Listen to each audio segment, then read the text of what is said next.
Video like जरूर कर लीजिए और ऐसे वीडियो लगातार फ्री में पाने के लिए चैनल को तुरंत सब्सक्राइब कर लीजिए और बेल आइकन को जरूर टैप कर लीजिए ताकि आगे भी सारे वीडियो आपको मिलते रहे। यूट्यूब में फॉलो करते हैं तो प्लीज ये वाला फ्री टेलीग्राम चैनल जरूर ज्वाइन कर लीजिएगा। सारे नोटिफिकेशन सारे अपडेट यहीं पे आते हैं, ध्यान रखिए।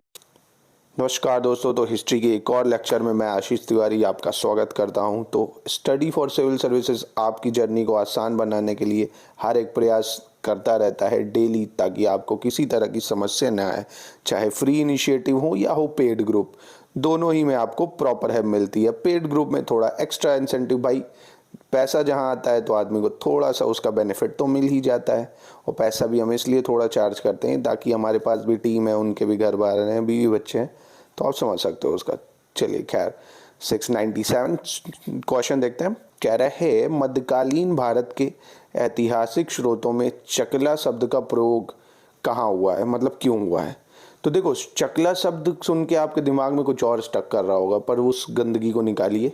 मिडीवल भारत में, मतलब मध्यकालीन भारत में, चकला वर्ड जो था ये एडमिनिस्ट्रेटिव डिवीजनों के लिए हुआ था। मतलब देखो, प्रोविंस सुना होगा आपने, प्रांत होते थे जिनको सूबा बोलते थे, ठीक है, सूबा। अब उस सूबे में भी बहुत सारे पारगना थे। मतलब मान लो आप एक तरह से मान लो उत्तर प्रदेश है, उत्तर प्रदेश में बहुत सारे जिले हैं, है ना। उस जिले में भी बहुत सारे शहर हैं, उसके अंदर भी बहुत सारे गांव हैं। ऐसे ही सूबा और पारगना होता था। क्या होता था? सूबा होता था, पारगना होता था, उसमें डिवाइड कर देते थे, ठीक है। तो ऑप्शन सी हो जाएगा, सूबा और पारगना के बीच की क्षेत्रीय इकाई था चकला। किसका? सूबा और पारगना, क्षेत्रीय इकाई था चकला, लेकिन सरकार के समानार्थी नहीं था, ठीक है। तो याद रखिएगा, सूबा एक तरह से प्रोविंस की बात कर रहे हैं और सूबे के अंदर जो और जिले हैं वो पारगना होते थे, ठीक है। 698 कह रहा है मुगल चित्रकला के विषय में कौन सा कथन सत्य है। तो मुगल चित्रकला युद्ध दृश्य दिखाती थी, पशु पक्षी और प्राकृतिक दृश्य, दरबारी चित्रण। जी हाँ, ये तीनों ही सही है, मतलब ऑप्शन डी हो जाएगा इसका। 699 नहीं 702 देखता है। 702 कह रहा है पहाड़ी school, Rajput school, Mughal school और कांगड़ा स्कूल निम्नलिखित में से किस कला के विभिन्न शैलियों को प्रदर्शित करते थे। तो देखो, ये सब जो थी ये चित्रकला को प्रदर्शित करती थी। किसको करती थी? चित्रकला को। जो मुगल चित्रकला थी जहांगीर के टाइम में बहुत ज़्यादा अच्छी रही, वो चित्रकला को दिखाती थी, ठीक है। 703 कह रहे हैं निम्नलिखित में से कौन सा एक संगीत वाद्य बजाने में औरंगजेब की दक्षता थी। औरंगजेब देखो भाई, वीणा बहुत अच्छा बजाता था, बहुत अच्छा, ठीक है। तो औरंगजेब याद रखिएगा, आपने ये इमेजेस भी देखी होंगी, तो वीणा बजाता था वो, ठीक है। 704 कह रहा है तानसेन, बैजू बावरा, गोपाल नायक जैसे संगीतज्ञ ने स्वामी हरिदास से प्रशिक्षण प्राप्त किया था। स्वामी हरिदास के अनुयायियों ने कितने संगीत अर्चना केंद्र स्थापित किए। तो देखो, स्वामी आयुर्वेदाचार्य जो थे, इनके अनुयायियों ने 5 केंद्र स्थापित किए थे। कितने? 5 करे थे, तो ऑप्शन ए हो जाएगा। 705 कह रहा है अकबर के शासनकाल में ध्रुपद गायकों में सम्मिलित थे। बहुत इंपॉर्टेंट है, ध्रुपद गायकों में कौन सम्मिलित था। तो ध्रुपद जो गायक थे उसमें तानसेन और हरिदास। कौन कौन? तानसेन और हरिदास, ये 2 लोग सम्मिलित थे। 709 कह रहा है मुगल काल में निम्नलिखित में से किस महिला ने ऐतिहासिक विवरण लिखे। तो देखो, ऐतिहासिक विवरण लिखे गुलबदन बेगम ने। गुलबदन बेगम ने क्या लिखा? तो हुमायूं नामा सुना होगा आपने, हुमायूं नामा गुलबदन बेगम ने ही लिखा। तो ऑप्शन ए हो जाएगा, ठीक है, याद रखिएगा इसको। अब 710 पूछ रहा हुमायूं नामा की रचना किसने की। तो गुलबदन बेगम। 5 स्टार क्वेश्चन है, ये मोस्ट इंपॉर्टेंट है, बहुत आता है, तो रट लो एकदम। कह रहा है प्रसिद्ध तानसेन का मकबरा कहाँ है। तो भैया, तानसेन का मकबरा ग्वालियर में है, गए होगे आप सबने, यहाँ ये देखो घूमा होगा, बहुत अच्छी जगह है। कहाँ है? ग्वालियर में है तानसेन का मकबरा, ठीक है। अब अगर मैं पूछूं तानसेन किसके शासनकाल में था, याद आया कुछ? अकबर के में थे, याद रखिएगा इसको, ठीक है। तानसेन किसके शासनकाल में था? अकबर के शासनकाल में। 711 पूछ रहा है बाबर नामा का अंग्रेजी अनुवाद किसने किया था। तो ये किया था लेडेन और रश्किन ने। किसने किया था? लेडेन और रश्किन। बहुत इंपॉर्टेंट है, आर ओ के मेंस में आया है, ये 2 बार आया है, एक 2016 के मेंस में और जो रिपीट हुआ 17 में। तो लेडेन और रश्किन याद रखना भाई। आर में ऐसे ही फैक्चुअल आते हैं क्योंकि मेंस रिटर्न तो होता नहीं है, तो डेप्थ में आता है थोड़ा टफ, अच्छे से इसको रटना पड़ेगा, लेडेन और रश्किन, ठीक है। 712 कह रहे दिल्ली का वह शिक्षा केंद्र जो मदरसा ए बेगम कहलाता था, किसके द्वारा स्थापित किया गया था? तो देखो मदरसा ए बेगम दिल्ली में जो है वो महामा अनगा ने, किसने? महाम अनगा ने बनाया था मदरसा ए बेगम दिल्ली में। याद रखिएगा, इसको रटना पड़ेगा भाई, कोई चारा नहीं। अगर समीक्षा अधिकारी का पेपर निकालना है, जीएस में हिस्ट्री को चाटना पड़ेगा अच्छे से। 707 कह रहे हैं निम्नलिखित में से किस मुगल शासक ने लाला कलावंत से हिंदू की शिक्षा ली थी? तो देखो लाला कलावंत से शिक्षा ली आपके किस शासक ने अगर पूछे तो बताओगे अकबर ने। क्यों? क्योंकि भाई वही तो इनमें से सेक्युलर था ना, और तो देख रहे हो जहांगीर, औरंगजेब, हुमायूं, ये सब तो खतरनाक रूलर, इनसे मतलब ही नहीं। तो अकबर ने, याद रखिएगा, इजी था ये क्वेश्चन। 708 पूछा गुलबदन बेगम पुत्री किसकी थी? ये बहुत अच्छा क्वेश्चन है। गुलबदन बेगम जो थी बाबर की पुत्री थी, और लिखा किसके बारे में था? लिखा इसने हुमायूं के बारे में था। हुमायूं बाबर का बेटा था। हुमायूं बाबर का कौन था? बेटा। तो इसके हिसाब से गुलबदन और हुमायूं का क्या रिश्ता हुआ? रीजनिंग बताओ। चलो 713 देखते हैं। निम्नलिखित में से किसने हितोपदेश का फारसी में अनुवाद किया था? तो हितोपदेश का फारसी में अनुवाद ताजुल माली ने किया। किसने किया? ताजुल माली। ताजुल माली ने हितोपदेश का क्या किया? अनुवाद किया फारसी में। याद रखिएगा इसको। 714 क्वेश्चन कह रहा है कि भैया मैचिंग करिए, किस राइटर ने, मतलब किस लिटरेचर ने क्या लिखा? हसन निजामी ने क्या लिखा? हसन निजामी ने ताजुल मासिर लिखा। दिल्ली सल्तनत का इतिहास था इसमें। ताजुल मासिर किसने लिखा? हसन निजामी ने। ख्वांद मीर है ना, ख्वांद मीर जो है इसने हुमायूं नामा लिखा। देखिए हुमायूं नामा एक तो गुलबदन बेगम ने लिखा था, एक हुमायूं नामा इसने लिखा। अगर गुलबदन बेगम ऑप्शन में होता तो हम वो टिक करते, ठीक है। मोहम्मद काजिन इसने जो है आलमगीर नामा लिखा। क्या लिखा? आलमगीर नामा मोहम्मद काजिन ने लिखा। अब भीमसेन ने लिखा नुस्खाए दिलकुशा। क्या लिखा? नुस्खाए दिलकुशा, यानी ऑप्शन ए हो जाएगा इसका, ठीक है। 719 कह रहा है निम्नलिखित में से किस एक ने महत्वपूर्ण कृतियां रामचंद्रिका एवं रसिक प्रिया की रचना की थी? तो रामचंद्रिका और रसिक प्रिया की रचना की थी केशव ने। किसने की थी? केशव ने। ऑप्शन ए हो जाएगा इसका। 715 कह रहा है कौन सा एक सुमेलित है, मतलब सही है? बाबर ने लिखा तुजू के बाबरी, तो जी हाँ ये तो बिल्कुल सही है। पर ये तीनों भी देख लेते हैं क्योंकि बहुत इंपॉर्टेंट है, एग्जाम में आते हैं। हुमायूं ने क्या हुमायूं नामा लिखा? नहीं, तो हुमायूं नामा लिखा गुलबदन बेगम ने। तारीखे शेर शाही, मतलब शेर शाह का इतिहास लिखा किसने?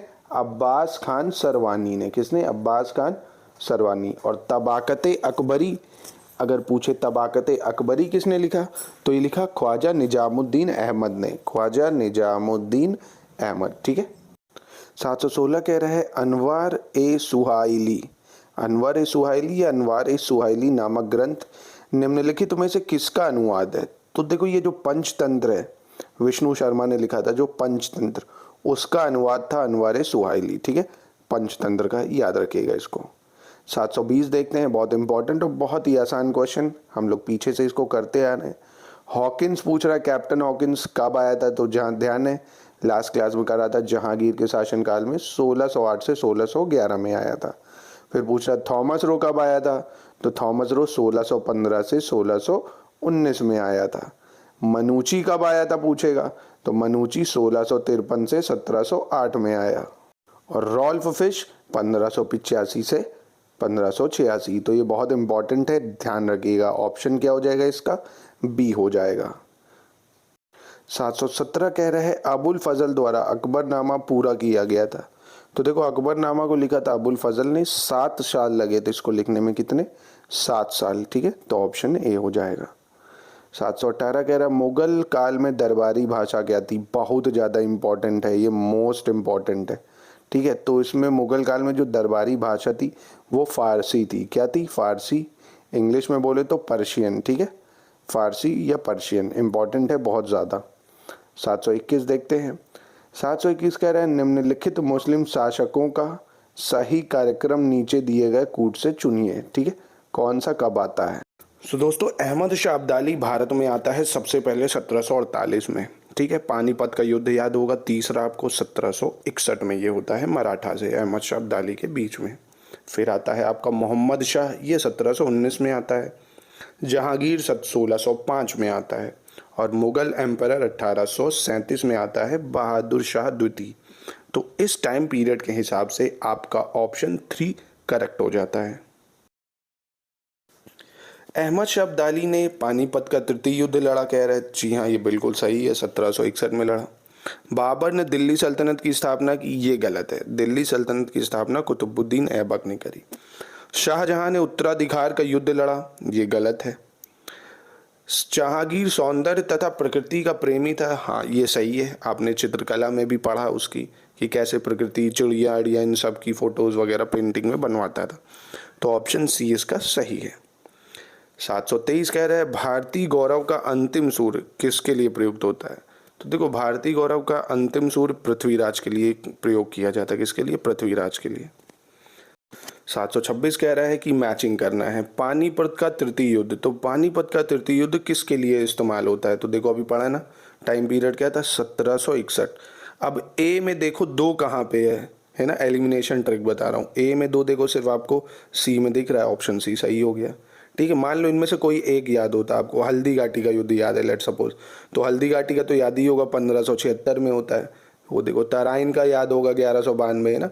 तो अशीरगढ़ का युद्ध नहीं याद होगा कई लोगों को, तो कोई दिक्कत नहीं, 1601। 3 तो याद है, ठीक है, ऐसे याद रखना, इसको इम्पोर्टेंट है ये। 727 कह रहा है कौन सा सही सुमेलित नहीं है? तो बाबर खानवा का युद्ध बिल्कुल सही है ये। हुमायूं चौसा का युद्ध, ये भी सही है। अकबर ने हल्दी घाटी का युद्ध लड़ा, ये भी सही है। जहांगीर ने बल्ख का युद्ध लड़ा, नहीं ये गलत है। बल्ख का युद्ध शाहजहां ने लड़ा। किसने लड़ा? शाहजहां ने, याद रखिएगा। 724 फिर देखो एलिमिनेशन ट्रिक लगा के इसको करेंगे हम लोग। पानीपत का तीसरा युद्ध याद है आपको 1761। तो देखो ए में 3 कहाँ पे है, दिख रहा है आपको? ए में 3 दिखा, सी में, फटाक से सी को टिक कर दिया। तराइन का दूसरा युद्ध 1192 में है, आराम से उसको टिक कर दिया। अकबर की मृत्यु पूछ रहा है, तो अकबर की मृत्यु कब हुई? अकबर की मृत्यु हुई 1605 में। ठीक है, औरंगजेब की मृत्यु कब हुई? तो 1707 हो गया। ठीक है, तो आराम से कर सकते थे इसको, कोई दिक्कत नहीं है। ठीक है, चले। 728 कह रहा है मुगलों ने नवरोज का त्यौहार लिया। तो नवरोज का जो त्यौहार है वो हमने कहाँ से लिया है? पारसियों से लिया है। और किससे लिया? पारसियों से। नवरोज किसने चलाया था? याद करो, लास्ट लेक्चर में पढ़ाया था, जरा रिकॉल करो, कमेंट में बताओ। 729 कह रहे हैं मुगल काल में जिस मदरसे ने मुस्लिम में न्याय शास्त्र की पढ़ाई में विशिष्टता हासिल की वह कहाँ पे स्थित है?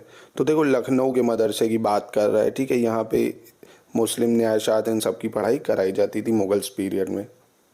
725 कह रहा है मैचिंग करनी है। हल्दी घाटी का युद्ध ये हुआ मुगल बादशाह अकबर और महाराणा प्रताप के बीच 1576 में। बेलग्राम का युद्ध 1540 में हुमायूं और शेर शाह के बीच में हुआ। खुसरो का विद्रोह खुसरो मिर्जा जो जहांगीर का बड़ा बेटा था, खुसरो मिर्जा और जहांगीर के बीच में हुआ 1606 में। खानवा का युद्ध 1527 में हुआ बाबर और मेवाड़ के राजा राणा सांगा के मध्य। तो इसको याद रखिएगा, इंपॉर्टेंट है ये बहुत ज़्यादा। ठीक है, 2 से 3 बार डेट को रटोगे याद हो जाएगा। तो ऑप्शन इसके हिसाब से ए हो गया। 730 कह रहे हैं निम्नलिखित को कलानुक्रम व्यवस्थित करें। तो अहिल्याबाई, इनका भैया समय है 1725 से 1795। दुर्गावती का 1550 से 1564।